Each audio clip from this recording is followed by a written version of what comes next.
여러분들 집합건물 해결사 멘토 전은진입니다. 여러분들 주말 행복하게 잘 보내고 있습니까? 여러분들 오늘은 여러분들 저번에 직원 노무관리 부분에서 여러가지 좀 말씀을 드렸죠. 그거 먼저 간단히 말씀을 드리고 그 다음에 여러가지 또 질문사항도 있고 이런 부분이 있어서 좀 말씀을 하나 좀 드릴까 합니다. 여러분들 여러분들 직원 노무 관리할 때 여러분들 조금 유념해야 될 부분은 앞에서 여러가지 말씀을 드렸지만은 특히 여러분들 해고를 할 수밖에 없는 상황이 우리가 좀 생기지 않습니까? 건물 관리가 효율화가 되었을 때. 그래서 정리해고에 대한 이유가 보면은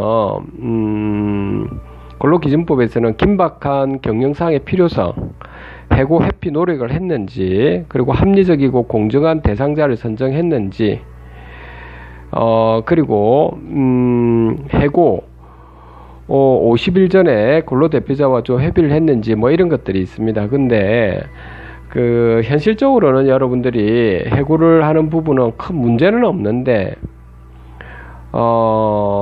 근데 웬만하면 여러분들이 직원이 좀 많을 때는 줄여 나가야 되죠. 근데 미리 한 30일 전에는 그 말씀을 드리되, 관리업체가 있으면 관리업체에 계신 대표나 그분들한테 반드시 다른 아파트라든지 상가에 근무할 수 있도록, 그쪽으로 좀 갈 수 있도록 그분을 그렇게 좀 해드리라고 이렇게 좀 말씀을 좀 꼭 해주시고요. 그러면 보통 관리업체는 그렇게 또 해드리십니다. 그래서 관리업체가 있는 거고, 그렇지 않고 여러분들께서 혹시 자치관리를 하는 경우도 있을 텐데, 그런 경우에는 해고를 할 수밖에 없는 그런 상황이라면 미리 말씀하시고 난 다음에 그러한 여러가지 사정을 이야기하고 퇴직금이라든지 이런 거 정산하는 거는 반드시 좀 깔끔하게 여러분들이 꼭 해주셔야 됩니다. 아셨죠? 그건 기본적인 겁니다. 여러분들 다 아시는 내용일 겁니다. 여러분들 그리고 여러분들이 노무관리 직원분들 보면 여러분들이 관리업체에서 나오는 상세 인건비가 나오거든요. 아니면 인건비 내역서 해가지고 상세하게 나오는데, 거기서 여러분들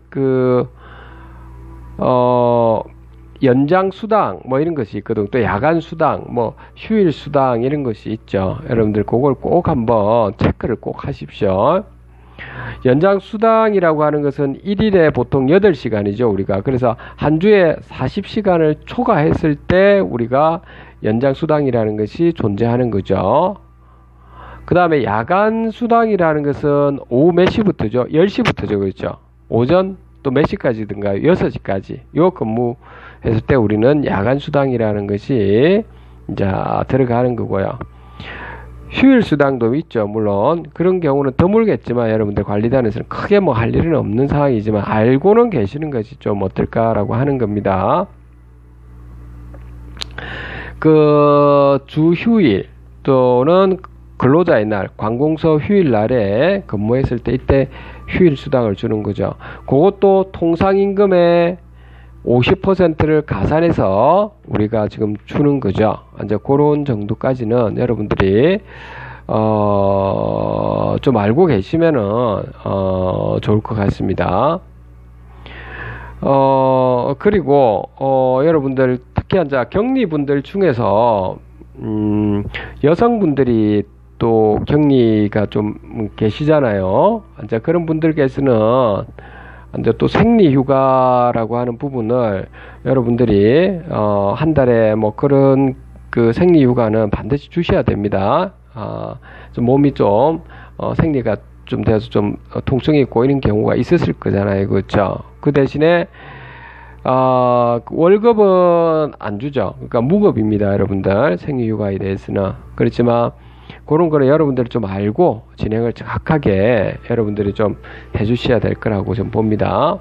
그 다음으로 여러분들 이제 거꾸로 제가 말씀드리겠습니다. 우리가 관리단이지만 거꾸로 여러분들 제가 근로자 분들 깰 수도 있죠. 또 권리와 의무가 있죠. 그러니까 의무사항은 우리 사용자 측에 그 각종 우리 건물 보존 관리를 제대로 하셔야 되죠. 근데 근로자 분들께서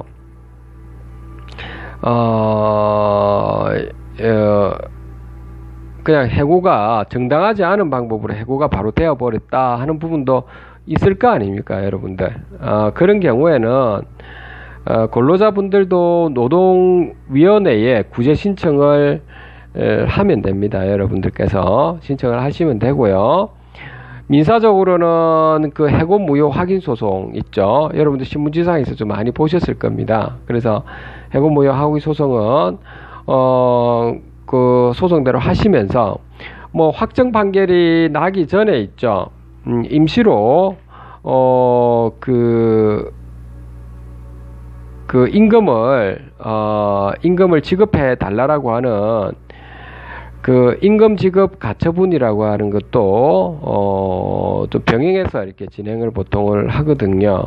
자, 그렇게 그것도 여러분들이 우리 사용자 측에서도 알고는 계셔야 됩니다. 여러분들. 그 다음에 또 뭐 있나? 근로기준법 시행규칙 제4조에 보면 이제 이런 것들도 있습니다. 여러분들이 그 관리업체에 있는 직원분들이 그런 경우가 꽤 있는데요. 그 허위 사실을 갖다가 날조해 가지고 유포를 하거나 불법적으로 집단 행동을 주도를 해 가지고 있죠. 이게 관리단에 심각한 우리 재산권의 침해를 일으켰을 때는 당연히 그 직원은 정당한 정리해고 사유가 되는 겁니다, 여러분들. 이게 여러분들 그 관리단에 있다 보면 여러분들이 직원분들 중에서도 본인이 해야 될 직무에 충실하면 되는데 정치적으로 노는 사람들이 꽤 있죠. 특히 이제 관리소장이라든지 그런 사람들이 특히 그렇죠. 보면은 그래서 뭐 고소를 뭐 당했다느니 아니면 뭐 그런 쪽 관련된 사람들, 뭐 관리업체에 관련된 사람들 중에서 그런 사람 꽤 있다고요. 그 고소를 뭐 당했다느니 뭐가 어떻다느니 하면서 입점주한테 뿌려잡고 이런 거 있죠. 그렇게 하면 안 됩니다. 이게 해고 사유가 됩니다. 그런 분들은 잘 이게 모르고 이게 막 아무한테 이렇게 지금 보내시고 이러는데, 그렇다고 해서 그 거꾸로 여러분들 직원분들이 있죠. 그렇게 하시면 안 되는 상황이죠. 본인의 직무에 충실히 하셔야 되는데 왜 그러면은 입점주 분들이나 소유자 분들이 그러한 고소를 했는가를 생각을 해보셔야 되는데, 그 자기는 고소를 당했다는 거야. 그러니까 이제 나는 잘못한 게 없는데 하면서 막 그 어떤 소유자나 입점주 분들의 뭐 이게 엄해를 한다 해서 그 문자를 보내고 이런 사람들도 꽤 있습니다. 그 사람은 직원으로서 자격이 안 됩니다. 굉장히 문제가 있는 사람이라고요. 그런 분들은. 굉장히 기회주의자고, 여러분들이 딱 보시면은, 그러니까 여러분들 많이 경험해 보시면은 그런 사람들이 보입니다. 여러분들. 또 어리버리합니다. 그런 사람들이. 일처리도 제대로 못하고, 그러니까 여러분들이 직원들을 딱 볼 때 여러분들 일처리하는 거, 자기 업무에 충실하는 걸 보셔야 됩니다. 관리단에서는 일처리 제대로 못하면 직원을 교체를 좀 하시고요.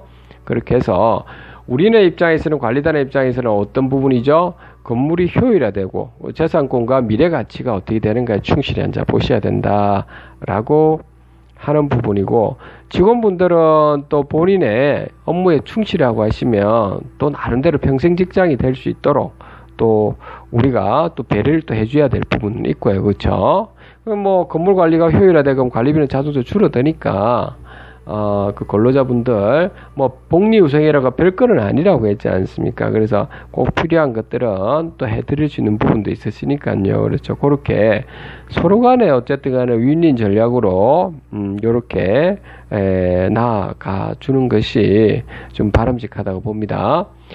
자, 그 다음에 여러분들한테 연락이 오늘도 이렇게 좀 많이 오시는데, 저는 항상 이렇게 제가 보람이 있다, 기쁘다라고 하는 부분이 어떤 경우냐면, 곳곳마다 이렇게 관리단이 제대로 이제 만들어져서, 이제 건물 관리가 효율화가 되어가지고, 이제 관리비도 많이 줄어들고, 그래서 재산 가치가 높아지고 미래 가치도 높아졌다는 겁니다. 그래서 이제 그렇게 되다 보니까 이제 본인이 이제 뭐 방통대 법대라든지 경리학과도 좀 다니시면서 좀 더 체계를 좀 잡겠다는 겁니다. 집합 건물에 대해서.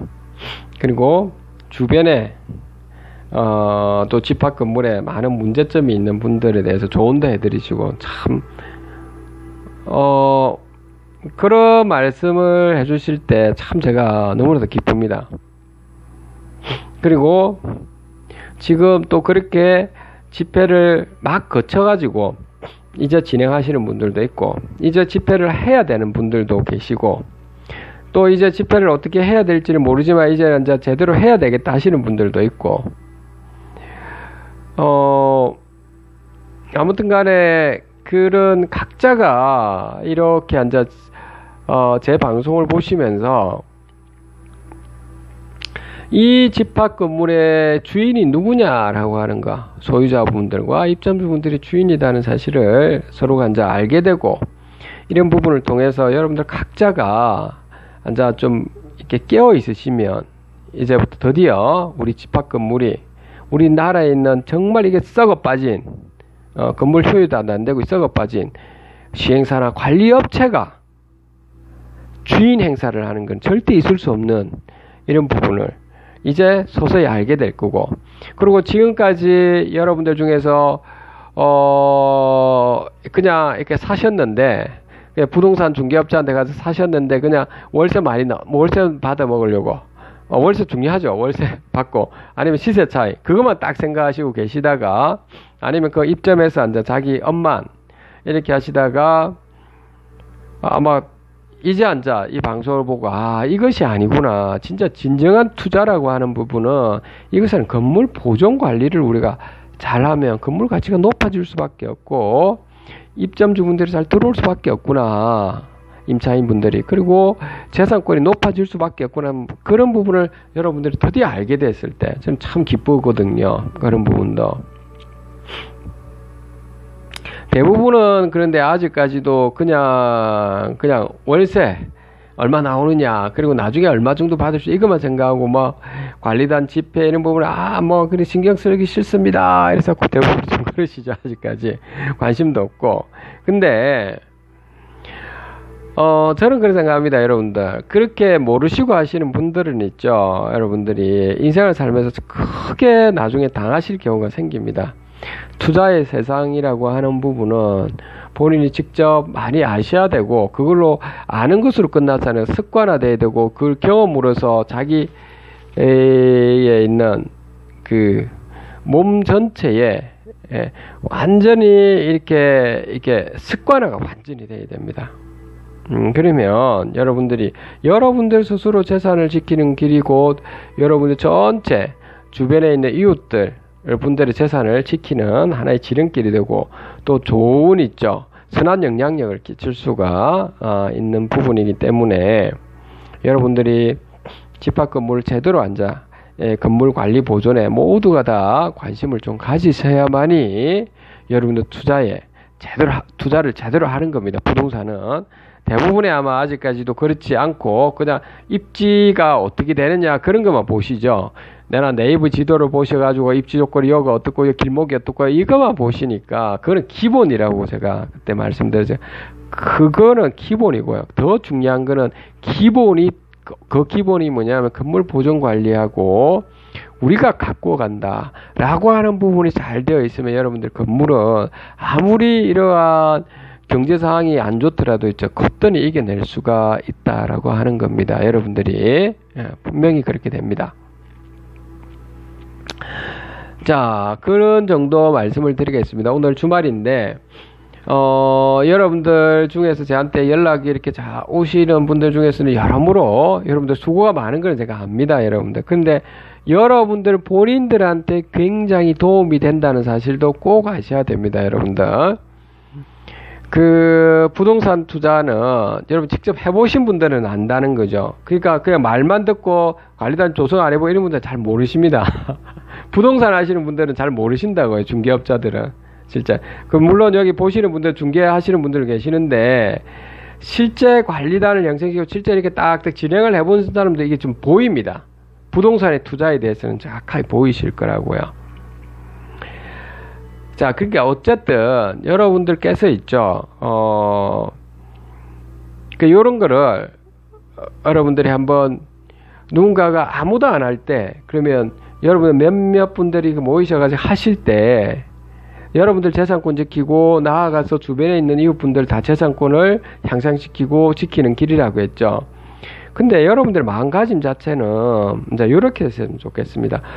다른 사람 왜 모를까 이것보다는 내가 지금까지 살아오면서 내가 부동산 투자에 대해서 제대로 몰랐구나.